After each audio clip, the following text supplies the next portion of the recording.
గోడ మీద పిల్లిలాగా రాజకీయాలు చేసే నేత ఎవరు అని అంటే దేశంలో టక్కని గుర్తొచ్చే పేర్లలో ప్రధానంగా నితీష్ కుమార్ ఒకరు. ఎక్కడ కావాలంటే అక్కడ దుంకుతూ ఉండగలుగుతారు. ఇక్కడ దుంకి ఇక్కడ సీఎం అవ్వగలరు, అక్కడ దుంకి అక్కడ సీఎం అవ్వగలరు. ఏ కూటమితో ఎక్కడైనా దుంకుతూ ఉంటారు. సరే, మొత్తానికి ప్రస్తుతం ఎన్డీఏ కూటమిలో ఉన్నారు. కేంద్ర ఎన్డీఏ కూటమిలో చంద్రబాబు నాయుడు గారితో పాటు అటు నితీష్ కుమార్ గారు కూడా కీలకం.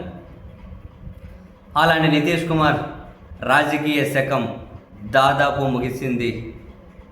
ఇంకేదో జస్ట్ తాత్కాలికంగా మిగిలింది, కానీ నన్ను అడిగితే దాదాపు ముగిసిపోయినట్లే.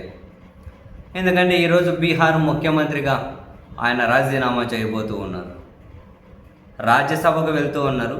అంటే దాని ఉద్దేశం ఇంకా రాజకీయం అయిపోయింది అని. ఆయన బీహార్ ముఖ్యమంత్రిగా రాజీనామా చేసి కేంద్రం రాజ్యసభకు వెళ్తారు. మరి ఆయన ఇప్పటికిప్పుడు పక్కన పెట్టేయలేదు కాబట్టి వాటి ఎంపీగా కేంద్ర మినిస్టర్ ఇస్తారు. అక్కడితో అయిపోయాయి రాజకీయం అనేది. బీహార్లో ముఖ్యమంత్రిగా బీజేపీ వాళ్ళు ఉండబోతూ ఉన్నారు. బీహార్ ముఖ్యమంత్రి పీఠం మీదకి బీజేపీ వాళ్ళు రాబోతున్నారు. ఇన్ని రోజులు సాఫ్ట్వేర్ ఉద్యోగం చేసిన నితీష్ కుమార్ వాళ్ళ కొడుకు డిప్యూటీ సీఎం అవుతారట. ఆయనకేం రాజకీయ అనుభవం లేదు. ఇక నితీష్ కుమార్ రాజకీయ శాఖ ముగిసింది.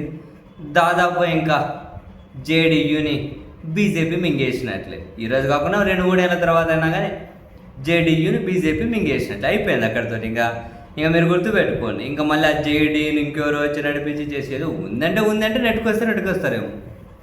దాని శకం అయిపోయింది. నెక్స్ట్ ఇక అప్పుడు బేసిక్గా సమకాలీకులు అంటారు నితీష్ కుమార్ గారిని, చంద్రబాబు గారిని. ఇప్పుడు కానీ కూటమిలో ఇద్దరు కీలక నేతలు. సో నితీష్ కుమార్ రాజకీయ శాఖ ముగిసిపోయింది. ఇక చంద్రబాబు నాయుడు గారి రాజకీయ శాఖకి ముగింపు ఎప్పుడు అని ఆ దిశగా చర్చలు కూడా సాగుతూ ఉన్నాయి. రాత్రి ఒక తెలుగుదేశం పార్టీ టీవీ ఛానల్ ఒక యాంకర్ కూడా అంటూ ఉన్నారు, చంద్రబాబు గారు మీరు తప్పుకోండి, ఒక 6 నెలలైనా పక్కగా తప్పుకొని లోకేష్ గారికి ఇవ్వండి ఆంధ్రప్రదేశ్ పగ్గాలు అని అంటూ ఉన్నారు. సరే, ఆయన అనడం కాదు కానీ ఇక్కడ కానీ చర్చలు జరుగుతూ ఉన్నాయి కదా. లోకేష్ని సీఎం సీట్లో కూర్చోబెట్టాలి. కూర్చున్న తర్వాత చంద్రబాబు గారు ఏం చేయాలనేది పాయింట్. ఏం చేసినా 2-3 ఏళ్ళే కదా. ఇంకా అంటే చంద్రబాబు గారి ఇటు ముఖ్యమంత్రిగా తప్పుకోగానే చంద్రబాబు నాయుడు గారి రాజకీయ శకం కూడా ముగిసినట్లే. ఎప్పుడు తప్పుకుంటారు అనేది ముహూర్తం తెలియాలి. ఆల్మోస్ట్ అది చాలా సమీపించేసింది ఆ ముహూర్తం అనే వార్తలు వెలువడుతూ ఉన్నాయి.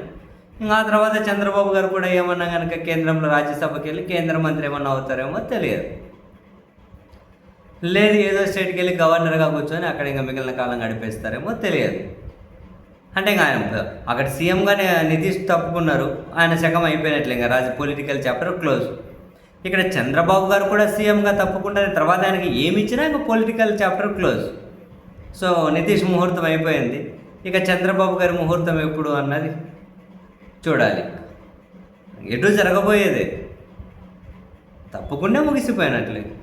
తప్పుకోక తప్పని పరిస్థితి అయితే మొత్తం మీద చంద్రబాబు గారు. మాట కానీ బీజేపీతో పొత్తులు పెట్టుకొని బీజేపీ అడుగుజాడల్లో నడిచి సస్టైన్ అయినటువంటి పొలిటికల్ పార్టీలు దేశంలో చాలా అర్థులు లేవు. నెక్స్ట్ చెప్పాను కదా, 3-4 ఇయర్స్లో జేడీయూ పని కానీ అయిపోయేదాన్ని మింగేస్తుంది బీజేపీ. చంద్రబాబు గారి తర్వాత లోకేష్ గారు తెలుగుదేశం పార్టీని ఎంతవరకు కాపాడుకుంటారు అన్నది కూడా కాలం సమాధానం చెప్పాల్సిన ప్రశ్నే.